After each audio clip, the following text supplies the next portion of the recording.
tarde é nossa. Tá todo mundo ligado. Roberto Nogueira. Agora 4h28 na Educadora, 4 horas e 28 minutos. Já estamos aqui com o professor e psicólogo Hudson Miranda e vamos falar sobre alguns conceitos incorporados no que se refere aos 7 pecados capitais, classificações humanas, vícios e por aí afora. Então são 7 pecados capitais. A gente começa a falar hoje. E primeiro, boa tarde, professor. Boa tarde, professor. Obrigado pela presença mais uma vez em nosso programa. Boa tarde, Roberto. Boa tarde a toda a sua equipe. Boa tarde aos que nos ouvem pela Educadora AM. 7 pecados capitais. Todos 7 verdadeiramente são capitais? O conceito é este, né? Capital vem de cabeça, né? Capto. E o objetivo é demonstrar que os pecados, eles são os pecados líderes, são os principais, né? Na verdade, nós precisamos primeiro enumerá-los, né? Aí nós temos a ira, temos a luxúria, temos a gula, né? Temos a inveja, também temos o orgulho e a avareza, né? E a preguiça. Então, a luxúria nós escolhemos para conversar sobre ela hoje. Obviamente que é importante que quem nos ouve entenda que não é possível que a gente dê profundidade ao tema, né? Fale, por exemplo, seria muito interessante que a gente tivesse condições de falar sobre do ponto de vista filosófico, teológico, cultural, antropológico, né? Sobre todas as raízes, ramificações que cada uma delas alcançou historicamente, né? Para que a gente tivesse uma compreensão um pouco mais ampla. Mas, evidentemente, que nem o veículo, né? Nem a linguagem de rádio e nem o tempo que nós dispomos oferecem condições para isso, né? O ideal seria discutir isso num seminário, numa conferência e etc, né? E isso é um objeto de estudo meu também. E, obviamente, quando o meu site estiver no ar, que a previsão de estar no ar é agora em setembro, obviamente eu terei conferências voltadas para essa temática, né? O objetivo aqui na nossa discussão é demonstrar de uma maneira bem simplificada, né, bem objetiva, como esses 7 pecados capitais possuem repercussão equivalente nos dias de hoje, né, no comportamento das pessoas, lembrando que esses 7 pecados capitais representam uma construção cristã, né, da Igreja Católica. Isso foi feito no século VI, né, pelo Papa Gregório Magno, né, e baseado nas epístolas de São Paulo, né? Mas, evidentemente, só foi publicado, só foi tornado oficial, entre aspas, no século XIII, né, por São Tomás de Aquino, né? Mas o principal nosso é que a gente entenda como é que, ao longo da história, em que contexto os pecados foram construídos e com qual objetivo, né? É claro que quando se constrói parâmetros como esse, e se trata de uma instituição extremamente forte, não só naquela época, inclusive nos dias de hoje, né? A Igreja Católica é uma instituição fortíssima no mundo inteiro. Tem que se, como objetivo fundamental, balizar, mediar, oferecer aos seus fiéis, oferecer à população como um todo, sobretudo a cristã e a católica, né, uma ideia de até onde vão os limites, até onde é aceitável, né, para aquela instituição e para quem tem como fé, tem como parâmetro, né, religioso aquela instituição.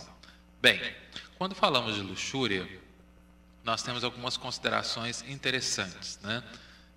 Primeiro, que sempre ela é associada à obscenidade, né? A orgias, algo obsceno, né? Algo obsceno. Segundo, isso nós vamos entrar já já, mas uma questão interessante também, que sempre é ligada a uma questão do feminino, né? alguns historiadores, né, estudiosos nesse assunto, demonstram justamente o porquê disso, né? E que tudo poderia residir, por exemplo, de maneira bem simplificada, à própria questão de Eva, né, como uma questão simbólica, né, que cometeu, digamos, o pecado capital mais, digamos, mais profundo, que é a soberba, né? E tudo começou justamente com como Eva foi seduzida, foi governada pela carne, né? Por aquele desejo que culminou justamente na transgressão à norma colocada, né? E como depois isso funcionou como uma sedução a Adão, né? Então, simbolicamente, isso acaba sendo atribuído também à questão do feminino como aquele que reúne, de um lado, as condições de sedução intensas, né?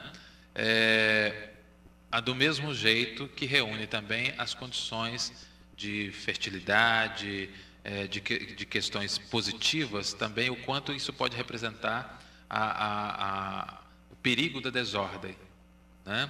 Como se reside nesse risco, né?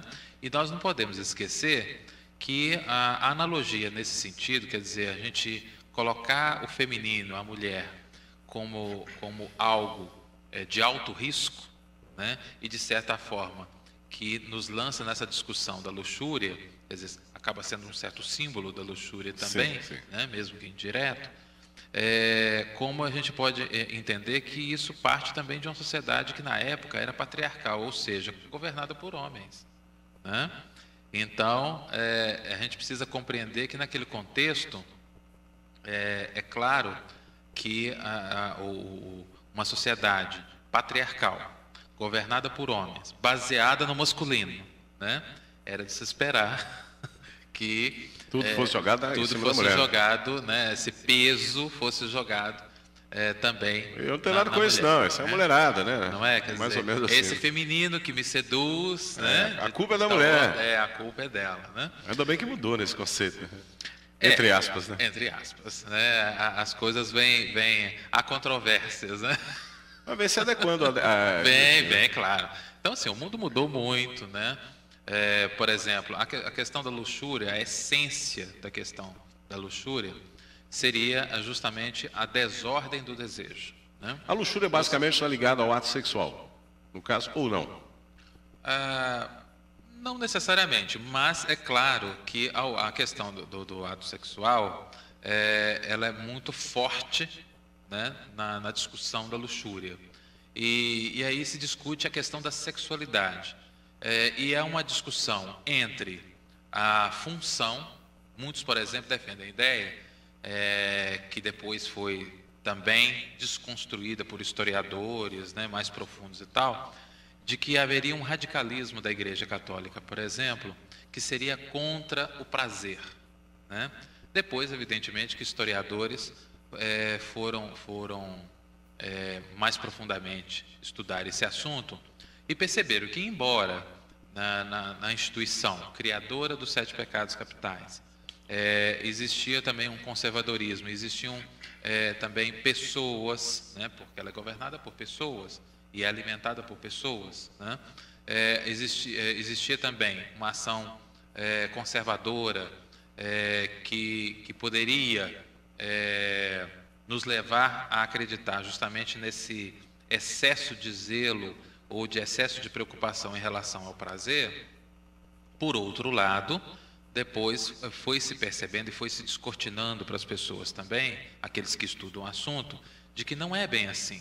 A igreja não é contra o prazer, mas é contra o prazer que governa o indivíduo de tal maneira que ele perde a razão e de que por trás desse prazer não há uma construção afetiva. Ou seja, evidentemente que na construção de uma relação, né, o sexo faz parte, né, de uma relação amorosa, óbvio, faz parte da construção de uma trajetória de um casal, né? Sim. Então a igreja não é contra este tipo de prazer, né? Ela é contra quando esse prazer desgovernado, que seduz de tal maneira, quer dizer, o indivíduo, seja ele de que gênero for, masculino ou feminino, se coloca como escravo desse prazer, e a partir dessa escravidão, né, dessa desordem, né, ele acaba se submetendo a qualquer possibilidade, destruindo assim a possibilidade de construção de afeto, né, de responsabilidade, de respeito ao outro, de consideração do que o outro pode ser. E aí, justamente por essa desordem, ele passa a buscar uma satisfação cada vez maior, e como ele não se entrega a uma razão, né, a uma visão do que é o outro, de que se vale ou não a pena construir uma relação com essa outra pessoa, né, o que está envolvido nessa relação, o quanto ele precisa ouvir o outro, respeitar os desejos e as limitações, né, e as dificuldades. No caso da luxúria não tem regras dentro dessa possibilidade. Não há regras, né? Segundo o que se estuda a respeito desse assunto, a luxúria nessa concepção, ela não tem regra, né? Então o sujeito é governado justamente pela falta de governança, pela falta de parâmetro, pela falta de razão, e somente por uma busca de prazer que vira um ciclo. Como eu não consigo prazer, porque eu não me permito sair da superficialidade, sair da superfície, eu fico só naquilo que é mais aparente, eu sou governado pela forma, né? Eu sou encantado pela beleza hoje, mas amanhã essa beleza não é a que me atende, ou surgiu uma mais bela. Como eu não tenho nenhuma outra referência com aquela pessoa que não seja, o meu vínculo é só estético, né? É só o aparente. Não há responsabilidade de construir nada. Nenhuma. Não há nenhuma construção afetiva. Então eu vou beber em outra fonte, buscando essa satisfação. Mas como eu não me entrego a uma relação profunda, então eu busco em outro, e busco em outro, em outro, em outro, e por aí vai. Então essa busca desmedida, né, e sem controle, essa é que é a luxúria, esse excesso, né, esse excesso de um prazer que é superficial, é que é condenado, é colocado como um pecado capital. Essa é a luxúria. Em Bhagavad Gita, o senhor Krishna, ele diz o seguinte: é a luxúria nascida dentre a paixão que se transforma em ira quando insatisfeita. A luxúria é insaciável e é um grande demônio. Conheça como inimigo. E que ele, praticamente aqui, dentro de tudo que o professor acabou de dizer aqui, encaixa direitinho dentro dessa, para esse tipo de colocação feita em Bhagavad Gita. Sim, é justamente aquilo que é o resumo, né, de tudo que a gente explicou, ou tentei explicar, espero que eu tenha sido claro, né, o que eu tentei explicar nesse primeiro bloco, né, que é justamente essa embriaguez do nada. Certo? Isso aí aos olhos uma embriaguez do nada, ou seja, eu mergulho em algo, né, pelo prazer, mas desconsiderando o outro. Eu quero o meu prazer.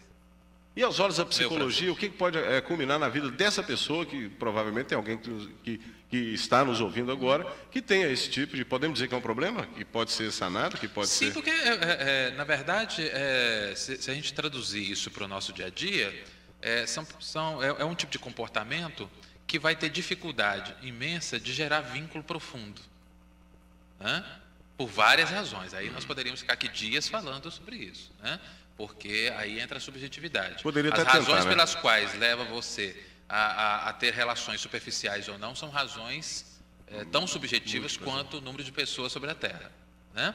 Agora, o que acontece é que se nós formos fazer um paralelo entre a luxúria e esse dia a dia, né, essa relação superficial, vão ser um tipo de conduta que vai julgar a pessoa num certo vazio, né? Porque é uma satisfação momentânea, Não seria como usar uma droga? Não seria sim. como uma droga que a pessoa usa, ela acha que ela está tendo ali, ela está subindo montanhas, ela está toda iludida, e de repente acaba o efeito da droga e ela não pode cair numa Ela depressão? busca mais. E não pode, e quando não encontrar, pode cair numa depressão. Ah, claro. Ela cai no vazio, né? É um vício Ela cai no bravo, vazio. né? É, sim. Mas os pecados capitais referem-se a quê? A certos vícios. Os vícios mesmo, aos né? vícios. Vamos fazer o seguinte, são 4h44, vamos para o intervalo aí, Tiago, atrás da Dinalto. Continua aqui com o professor e psicólogo Hudson Miranda, a gente falando sobre os 7 pecados capitais, abertura hoje do nosso tema de debate, falando sobre a luxúria. Professor, no caso a luxúria, né? Alguém deve estar se perguntando, há diversas ramificações, prostituição é uma luxúria, ou eu estou equivocado? Bem, a prostituição, ela pode ser Hoje é vista, considerada por ela muitos pode uma ser profissão. vista, né? Como uma Pode ser vista forma como de luxúria? Pode. A pornografia também? Bem, a que ela está servindo, né? Sim. Do ponto de vista da superficialidade, do ponto de vista que não há vínculo. Sim. Né? A pedofilia? Nem se fala. Aí sim, né? Luxúria. Sadismo, né? Que é a busca de prazer, inclusive infligido por dor incesto. ao parceiro, incesto, e por aí afora. Eu até Toda falava... essa desordem, né? Porque nós estamos falando, aí você está falando de desordens, né? Sim, sim. Considerado que desordem. acarreta diretamente. Eu falava no programa aqui, quando eu fiz a chamada, né, da abertura desse debate hoje, que nós falaríamos da vaidade. A vaidade não está escrito claramente entre os 7 pecados capitais, não tem escrito lá, pecado, vaidade, mas ele está embutido em uma dessas questões. Qual a questão aí para a vaidade? Estaria embutido também dentro da luxúria? A vaidade trabalha... ou entre vários aspectos? Ela trabalha sobretudo com a forma, né? Quando eu falo da luxúria, que ela se ampara, um dos aspectos da luxúria está amparado no apego excessivo à forma, né?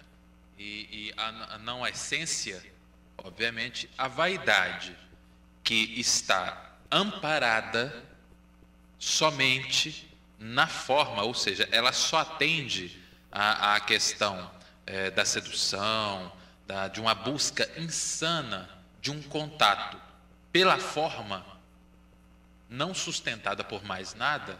Obviamente que nós estamos aí caracterizados pelo conceito da luxúria, na luxúria, tá certo? Isto não significa dizer que toda forma de vaidade é luxúria. O que acontece é que toda forma de excesso seria essa luxúria, né? Então, o excesso de vaidade, que tem como finalidade, né, essa sensualidade sem consistência, ou seja, é uma sedução pela sedução, é um prazer próprio meu sobre o outro, sobre a outra pessoa, sem consideração da outra pessoa, só para o meu bel prazer, isso é luxúria. Compreende? Sim. No caso, por exemplo, dentro desse contexto, hoje nós temos, quando a gente fala da luxúria, no século XIII, né, que o professor até citava aí, que toda a culpa era jogada em cima da mulher, de tudo que o homem, todos os desejos, até carnais que o homem tinha, não, a culpa é dela que me seduziu. Essa sedução hoje, a gente, claro, continua tendo pelas ruas. Quando a mulher veste uma roupa provocante, muito provocante, extremamente provocante. E acontece que nesse aspecto, o que estaria se construindo, por exemplo, vestindo uma roupa provocante demais ao extremo, conquistaria o quê? Construiria o quê? Levaria o quê? Não seria também uma luxúria? Olha, toda forma de aproximação que ela não tem repertório para gerar vínculo, né, em tese estaria enquadrado nesse conceito da luxúria, né? Ou seja, é uma forma de aproximação visando só o meu prazer. Eu não considero que o outro nesta relação, ou seja, não há relação, né? Há uma aproximação, há uma sedução, mas é uma sedução, vou usar uma palavra aqui, quase vampiresca, né? Quer dizer, é uma sedução onde o prazer é só meu e ele não é profundo, ele não gera vínculo. Entende o que eu quero dizer? Então, quando uma coisa eu me preocupar com o meu vestuário, com a minha maneira de ser, com a minha maneira de vestir, com o meu preparo, o meu ritual de preparo para encontrar alguém. Isso é uma coisa. Outra coisa é usar isso como um instrumento que não tem por trás mais nada, Vazio, completamente vazio, né? Onde, a partir deste instrumento, ele passa a ser o único instrumento de sedução, e ele não está a serviço do outro, ele não constrói. Também é uma luxúria, então, no caso. Ele não constrói, né? Como ele não constrói, ele só atende aquele desejo, mas ele não sacia o meu desejo maior, porque eu vou buscar outro. Porque Sim. como ele não gerou vínculo, como é que ele vai saciar? Perfeito. Percebe? São 4 horas e 52 minutos, professor. Apesar de que nós sabemos de que nunca nós estamos completamente saciados e nunca estaremos. Sempre haverá uma busca, né? E aí considera-se, né, que uma vez que essa busca ela é vazia, ela nos conduz à morte, né? Em termos de metáfora, né, de simbolismo, a ideia da luxúria é que ela não só não constrói, como ela destrói, como ela dissolve o que há de bom, porque ela impede o desenvolvimento. Perfeito. Agora, você vai ter outras versões. Você vai ter, por exemplo, alguns historiadores que vão defender o seguinte: bem, se não houvesse essa cultura, né, se não houvesse uma certa luxúria em algumas dimensões humanas, até que ponto a própria humanidade teria se desenvolvido? Como, por exemplo, nas artes, na tecnologia. Quer dizer, se nós agíssemos somente pela demanda básica, né, e não buscássemos um certo acúmulo, um excesso, um algo diferencial, além do que aqui está colocado, e que poderia se enquadrar como luxúria, né, porque não é uma demanda fundamental, né, nós teríamos chegado a um nível de desenvolvimento que nós chegamos. Isso é uma questão Sim. polêmica, né? Quando se fala, por exemplo, da poligamia, né, e da monogamia, né, que aí há outras discussões, inclusive do ponto de vista econômico, né, que teria raízes econômicas e tal. Aí tem uma metáfora muito interessante que eu ouvi recentemente e que eu vou compartilhar com vocês e que eu acho que deixa a gente pensando, né? E essa parábola é o seguinte: estava lá um lenhador com o seu machado, né, na beira de um rio. Sim. E de repente esse machado escapuliu da mão dele e caiu dentro do rio. Aí ele falou: meu Deus, e agora? O que eu faço? Eu só tenho esse machado e preciso terminar de cortar essa lenha, né? Aí apareceu Deus. Ele falou: o que aconteceu, meu filho? Senhor, por favor, eu perdi o meu machado e agora o que eu faço? Né? Aí o Senhor lançou-se no rio, tirou a roupa e foi para o rio, mergulhou e trouxe um machado de ouro para ele. É esse o seu machado, meu filho? Não, Senhor, não é esse o meu machado. Aí Deus mergulhou novamente, trouxe um segundo machado de prata. É esse o seu machado, meu filho? Não, Senhor, não é esse o meu machado. O Senhor mergulhou novamente. Aí trouxe o machado, o terceiro machado. É esse o seu machado, meu filho? É, Senhor, é esse o meu machado. Muito obrigado. E aí, o Senhor, então, achando muito interessante a honestidade dele, resolveu presentear ele com os outros 2 machados.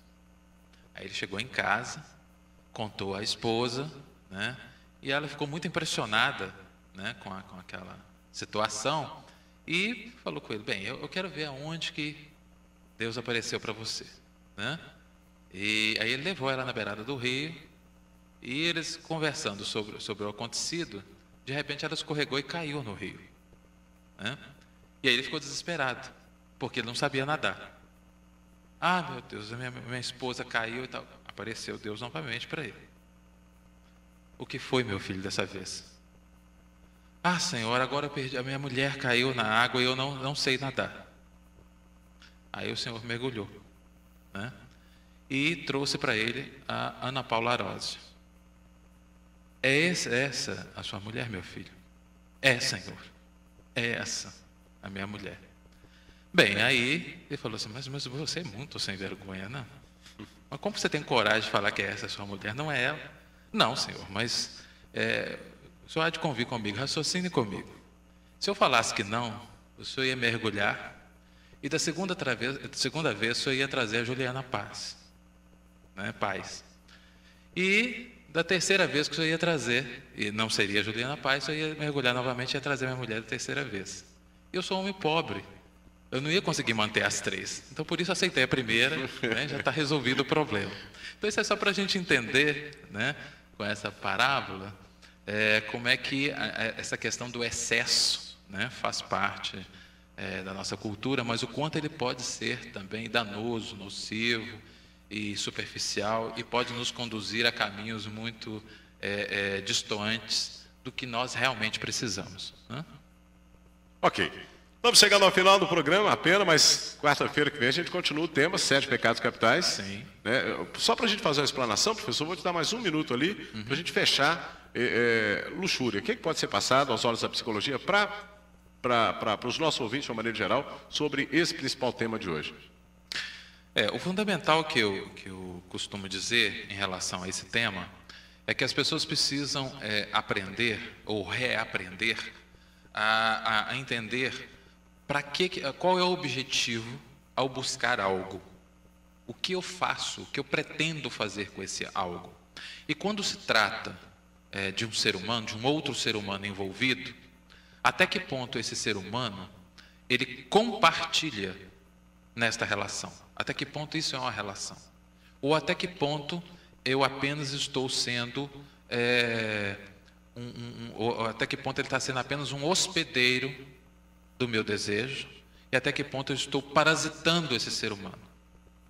Até que ponto eu estou apenas usando esse ser humano para um prazer que, inclusive, não será pleno, justamente porque eu estou governado por essa desordem, né, que não me permite saborear realmente uma relação profunda, que seja construtiva, que seja produtiva e que seja capaz de enriquecer a minha trajetória e da outra pessoa. Porque quando eu considero a autonomia do outro, o espaço do outro, a cultura do outro, o desejo do outro, né, aí eu consigo, na verdade, crescer como ser humano, porque há uma relação, há uma busca de compatibilização, há uma